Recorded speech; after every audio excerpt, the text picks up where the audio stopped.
Eu vou escrever a solução geral desse problema. Como já dissemos, tem que ser funções que resolvem essa equação são o cosseno e o seno. Essas duas funções são funções linearmente independentes. Você sabe o que quer dizer isso? Um não é combinação linear do outro, né? Alguma coisa assim. Eu escrever A cosseno φ mais B seno φ igual a zero, isso só é verdade se tanto A quanto B forem zero. Só tem essa forma dos dois darem zero, né? Eu vou explorar no futuro um pouco melhor o que significa independência linear de funções. O fato é que quando eu encontro duas funções que são ambas individualmente soluções de uma equação diferencial de segunda ordem, quando uma não depende da outra, eu sei que a solução geral desta equação é uma combinação linear dessas duas. Então, a solução geral dessa equação é φ de t igual a cosseno de ômega t mais b seno de ômega t. Eu não fiz isso explicitamente, mas confira que o seno que resolve essa equação tem que ter um ômega aqui, tá? Porque olha só, quando você deriva o seno de ômega t, isso aqui vira regra da cadeia, gente. Outra ferramenta, né, do repertório do físico, regra da cadeia fundamental. Regra da cadeia, derivada do seno dá cosseno, derivada de ômega t dá ômega, né? Então ficou um ômega na minha mão. Derivo de novo, o cosseno vira menos seno, que tem que virar menos para ficar aqui, e apareceu outro ômega. Olha o ômega quadrado aqui. Então, por isso que tem que ter o ômega. Esse ômega, como eu falei, o inverso dele é a escala de tempo. Olha só, o argumento do seno. Qual é a dimensão do argumento do seno? Não tem dimensão, é adimensional. Qualquer função tem que ter por argumento algo adimensional. Não pode haver uma função cujo argumento seja dimensional. Isso não tem sentido. Então, por isso que aparece esse ômega t aqui. Esse ômega está relacionado com o período. Na verdade, aqui é seno de t sobre o período. Como o período é uma coisa característica do sistema, t sobre o período é o tempo medido na escala de tempo própria do sistema. Certo? Então, essa aqui é a solução geral desse problema. Se por acaso eu disser a você que no instante t igual a zero, eu faço o seguinte, φ tem um certo valor que eu vou chamar de φ0 e φ ponto é zero. O que eu estou fazendo? O que significa isso fisicamente? Estou escolhendo a condição inicial do problema. Estou dizendo que no instante t igual a zero, φ tem um certo valor e φ ponto vale zero. O que quer dizer isso? Fisicamente. A velocidade inicial é zero, está aqui, é o φ ponto, né? Φ ponto está associado, isso aqui é a velocidade angular, está associada também à velocidade transversa, a gente já viu ali quando discutimos a coordenada polar, não é verdade? Então a velocidade inicial é zero, disse a Júlia, o que mais? E a posição não é zero.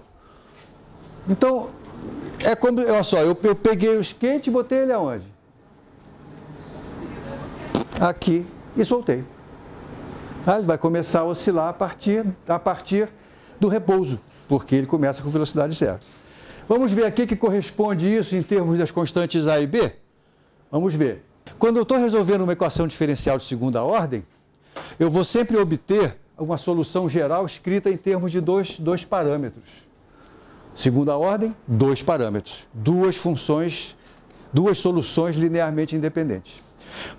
Para calcular o valor desses parâmetros, eu preciso de duas condições iniciais.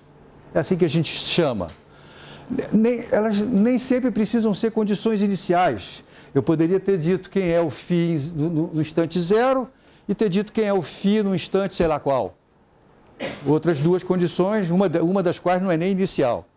Mas o mais fácil é assim, né? Se o φ de zero vale φ0, vamos substituir o t por zero aqui. O que vai acontecer? Substitua t por zero. Quanto é que dá o seno?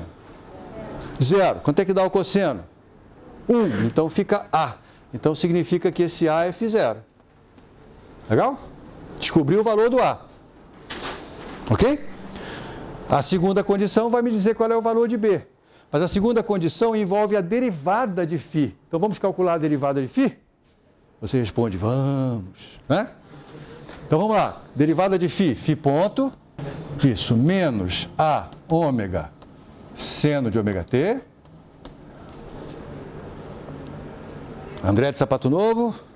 Então, olha só, acabei de descobrir uma coisa. Alguns de vocês estão com a regra da cadeia está meio escorregadia. Relembre a regra da cadeia, vai ser muito usada aqui, tá? E eu estou dizendo que o φ ponto em t igual a zero tem que dar zero. Vamos lá, substitua o t por zero. Tá bom, esse termo é zero. Viram que é zero? E esse aqui? B ômega. B ômega tem que ser quanto? Zero. Então, quem é B? Zero. Isso, entendeu isso? Isso aqui tem que dar zero para t igual a zero, o que implica que B ômega é zero, mas o ômega não é zero, então o B tem que ser zero. Pronto. Eu já tenho a solução completa do meu problema. Φ de t é igual a φ0 cosseno de ômega t. Aqui está a solução deste problema. Isto nos ajuda. Agora eu posso voltar atrás na equação para normal e substituir o φ de t por aquela expressão, né? E obter então o valor da normal, se eu assim quiser. Tá claro como é que a gente procede?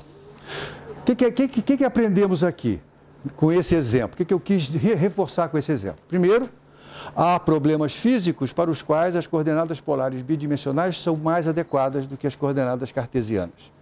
Um caso especial é o caso onde o movimento se dá de maneira que a distância até uma certa origem é sempre a mesma. Movimento que tem a característica de trajetória circular ou quase circular, né? Semicircular nesse caso aqui. Primeira coisa. Segunda coisa, quando a gente usa coordenadas polares, a gente tem que identificar as componentes radial e transversa da força. E igualar as componentes radial e transversa da força às componentes radial e transversa da aceleração. Aqui estão as componentes radial e transversa da aceleração que a gente obteve depois de um bocado de trabalho braçal, não é? Eu quero que você seja capaz, não de decorar essas coisas, mas de lembrar a origem física desses termos que aqui estão. Aqui é a origem física, a variação da distância à origem. Essa daqui é a aceleração centrípeta. Essa aqui é a aceleração tangencial que o Jair lembrou. Essa é aquela misteriosa que a gente não sabe direito o que é, né? Tem um nome bonito. Pelo menos essa, a ideia física do que está associado a cada termo, eu gostaria que você tivesse. Aí a gente usou esse ferramental todo, escrevemos uma solução, uma equação de movimento, que envolve uma função transcendente. E aí a gente ficou, eu disse, bom, essa daqui não tem uma solução simples, tem uma solução, mas é complexa. Mas vamos estudar um caso onde essa equação tem uma solução simples. Este caso é o caso de pequenas oscilações. A gente usou a série de Taylor para fazer a aproximação. Esse aqui é um detalhe importantíssimo. Nós vamos falar de série de Taylor praticamente todo dia daqui para frente. Tá? Usamos a série de Taylor para reescrever a equação de movimento. E aí surgiu essa lindeza. Olha que coisa linda. Olha só, presta atenção. Olha que coisa linda. É uma coisa tão pequenininha, não é? Tão simplesinha. E a quantidade de fenômenos físicos que ela descreve é uma coisa espantosa. A equação do oscilador harmônico. Vamos todos, né, render homenagem à equação do oscilador harmônico. Esse é o meu Messi, né, o meu campeão. Aí, como resolver a equação do oscilador harmônico? Pela primeira vez nessa disciplina, você está resolvendo a equação do oscilador harmônico. Como impor as condições iniciais e como chegar à solução final. Tem coisa dessa aqui, hein? Parece bobagemzinha? Isso eu já vi, isso eu já sei fazer, né? Isso teve desde 3 ou 4 professores que fizeram a mesma coisa que você na minha frente. Eu sei que se algum dia eu quiser mesmo aprender, eu vou lá e aprendo. A hora é essa. Não dá mais para adiar. Vocês têm que sair daqui doutores na equação do oscilador harmônico.